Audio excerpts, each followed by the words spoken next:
the flashpoint on the border. Imagine artillery fire echoing through the mountains, drones buzzing overhead, and fighters moving along rugged terrain that barely allows vehicles. The Pakistan-Afghan border, long a tense and complex frontier, has once again erupted in violence. Recent clashes between Pakistani forces and Taliban elements in Afghanistan have reignited questions about control, strategy, and the fragile balance along this volatile border. Welcome to Doctrine of War. Today we analyze these clashes, not from headlines or speculation, but through the lens of tactical realities, operational choices, and regional implications. What does this tell us about modern insurgency, counterinsurgency operations, and the challenges of managing contested borders in mountainous terrain? If you're interested in understanding military strategy, regional conflict dynamics, and how modern forces adapt to asymmetric threats, subscribe to Doctrine of War and like this video to follow our full analysis. In the next few minutes, we'll break down troop movements, terrain challenges, and tactical approaches, all through a clear, detailed lens. Understanding the battlefield. The Pakistan-Afghan border is far from a simple line on a map. It's a rugged, mountainous region with valleys, ridges, and passes that have historically favored irregular warfare. This terrain allows small, mobile Taliban units to strike quickly and disappear, while Pakistani security forces must contend with limited visibility, long supply lines, and natural choke points that can be exploited by insurgents. Recent clashes have highlighted these challenges. The Taliban has used hit-and-run tactics, targeting border outposts, small convoys and patrols, often leveraging intelligence from sympathizers or surveillance along the border. Their operational approach emphasizes mobility, concealment, and disruption of Pakistani logistical routes, rather than holding territory permanently. Pakistan's military, in response, has relied on a mix of artillery, helicopter gunships, and infantry patrols, often in coordination with border paramilitary units. The key challenge for Pakistani forces is controlling multiple axes of approach while minimizing civilian casualties and avoiding ambushes in terrain that favors the defender. Coordination and rapid intelligence flow are critical, especially when Taliban units exploit every ridge, ravine, and cross-border passage. The border region also sees seasonal and environmental challenges. Monsoon rains, extreme temperatures, and poor road infrastructure limit rapid deployment. Pakistani forces must carefully plan resupply and reinforcement, often relying on air support and mobile units to plug gaps quickly. In turn, the Taliban uses these natural limitations to dictate the timing and location of engagements. Tactical dynamics and force posture. The recent border clashes reveal a blend of conventional and asymmetric tactics. Taliban units tend to operate in small, dispersed teams, using sniper fire, IEDs, and limited mortar strikes to harass larger Pakistani formations. Their goal is not decisive victory but attrition, disruption, and psychological pressure. Pakistani forces, in turn, have employed combined arms operations. Infantry supported by artillery, aerial reconnaissance, and limited armored units in accessible areas. Patrols focus on dominating key passes and choke points, while reaction forces respond rapidly to incursions. The use of drones and forward observation posts has increased situational awareness, though the complex terrain still provides ample cover for insurgents. Command and control in such operations is highly decentralized. Frontline commanders must adapt to rapidly changing conditions, relying on pre-planned contingencies and close coordination with intelligence assets. Quick decision-making is essential. Any delay allows insurgents to exploit gaps, strike vulnerable units, and withdraw before a full response can be mounted. Recent engagements suggest that the Taliban is testing response times and patterns of Pakistani forces, probing for weaknesses along both heavily guarded and lightly defended sectors. Pakistan's response shows an emphasis on deterrence through rapid, visible counterattacks, signaling that incursions will be met with force while limiting exposure to ambushes and cross-border escalation. Key engagements and tactical maneuvers. The recent clashes along the Pakistan-Afghan border have showcased a series of hit-and-run raids, ambushes, and counterattacks that highlight the operational thinking of both sides. Taliban units have struck forward outposts, supply convoys, and lightly defended checkpoints, often choosing areas where terrain provides natural concealment and multiple escape routes. Pakistani forces have responded with rapid deployment units, artillery fire, and aerial reconnaissance. Small teams on the ground engage Taliban squads in limited firefights, while heavier support, such as helicopter gunships or armored vehicles, secures key approaches. The operational aim is to contain insurgent mobility, deny them freedom to mass, and establish control over critical choke points without escalating into large-scale pitched battles. One notable pattern in recent clashes is the use of terrain for tactical advantage. The Taliban often chooses high ridges overlooking valleys to observe patrol routes and plan ambushes. Pakistani units counter this by establishing forward observation posts and mobile patrols that sweep likely approach routes. Engagements are typically brief and highly mobile. The goal is to inflict damage while minimizing exposure to counterfire and IEDs. Another tactical feature is the integration of intelligence and surveillance. Both sides rely heavily on local knowledge, human intelligence, and electronic monitoring. Pakistani forces deploy drones for real-time reconnaissance, while Taliban units use scouts and local guides to track troop movements. This constant flow of information dictates the timing and location of clashes, making them unpredictable and requiring rapid tactical adaptation. Cross-border dynamics and operational constraints. The border region is porous and difficult to control, which significantly influences tactical operations. Taliban fighters frequently cross from Afghan territory to stage attacks, then retreat to avoid prolonged engagement. Pakistan's challenge is to deny these movements without triggering cross-border escalation, which could lead to international condemnation or conflict with Afghan authorities. Reaction time is a critical constraint.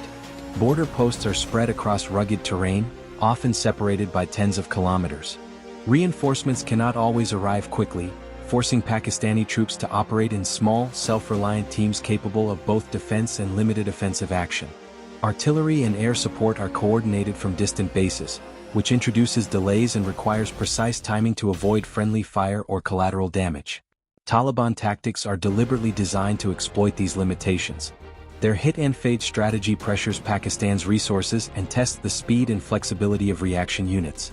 By striking unpredictably, they force Pakistani forces to disperse and cover multiple potential targets, diluting the effectiveness of each patrol and creating opportunities for repeated harassment. Additionally, environmental and seasonal factors compound operational challenges. Heavy rain, poor roads, and limited communication networks affect both reconnaissance and reinforcement. Taliban fighters, being familiar with the local environment, can leverage these constraints to maneuver and conceal their activities, while Pakistani forces must maintain constant logistical and tactical awareness to prevent ambushes and maintain operational momentum. Technology, force multipliers, and modern tactics. Modern tactical engagements along the border are heavily influenced by technology and force multipliers. Drones, for example, provide Pakistani forces with real-time intelligence and the ability to observe high-risk areas without committing ground troops. These unmanned systems allow for early warning, target acquisition, and monitoring of insurgent movements, increasing the effectiveness of patrols and artillery strikes. The Taliban, while technologically limited, has adapted to counter these advantages. They employ camouflage, movement at night, and use of terrain to avoid detection. Small, mobile units equipped with portable radios and locally produced explosives can engage Pakistani forces and withdraw before air or artillery support can intervene. Artillery and indirect fire play a key tactical role for Pakistan. By preemptively targeting likely Taliban approaches and using fire to shape the battlefield, Pakistani commanders aim to limit insurgent freedom of movement and create safer zones for ground troops. This requires precise intelligence, careful planning, and real-time coordination, a complex task in mountainous, contested terrain. Communication and command are also critical force multipliers. Decentralized command structures allow frontline units to make rapid decisions, respond to ambushes, and adapt to changing conditions. When combined with centralized coordination for air and artillery support, these structures enhance the operational flexibility and survivability of Pakistani forces, while Taliban units remain agile and unpredictable. Strategic lessons from the border clashes. The recent clashes along the Pakistan-Afghan border highlight several key strategic lessons about modern asymmetric warfare. First, terrain dominates tactics. The mountainous, rugged environment favors small, agile units familiar with local geography. Taliban fighters exploit natural choke points, observation advantages from ridges, and concealment opportunities to strike and withdraw before facing sustained retaliation. Second, the clashes underscore the importance of intelligence, surveillance, and real-time coordination. Pakistani forces increasingly rely on drones, forward observation posts, and human intelligence to anticipate and disrupt Taliban movements. Success in such engagements is less about raw firepower and more about speed, precision, and situational awareness. Conversely, the Taliban compensates for technological disadvantages with mobility, deception, and local knowledge, creating persistent operational challenges for conventional forces. Finally, these engagements reinforce a central principle in asymmetric conflict. Control is fluid and attrition is cumulative. The Taliban does not need to hold ground permanently. By forcing Pakistani units to respond to multiple simultaneous threats, they impose a tactical and psychological toll. Pakistani forces, meanwhile, must balance offensive actions with defensive security, maintaining morale, supply lines, and public perception along the border. Escalation risks and regional dynamics. The Pakistan-Afghan border is more than a local battlefield, it's a geopolitical flashpoint. Escalation risks remain high due to the porous border, the Taliban's access to safe havens in Afghanistan, and the potential involvement of external actors. Any miscalculation could spill over into larger regional conflicts, drawing in neighbors or even prompting proxy engagement by external powers with strategic interests in the region. Pakistan faces a delicate balance, applying enough pressure to deter incursions without provoking retaliatory strikes that could broaden the conflict.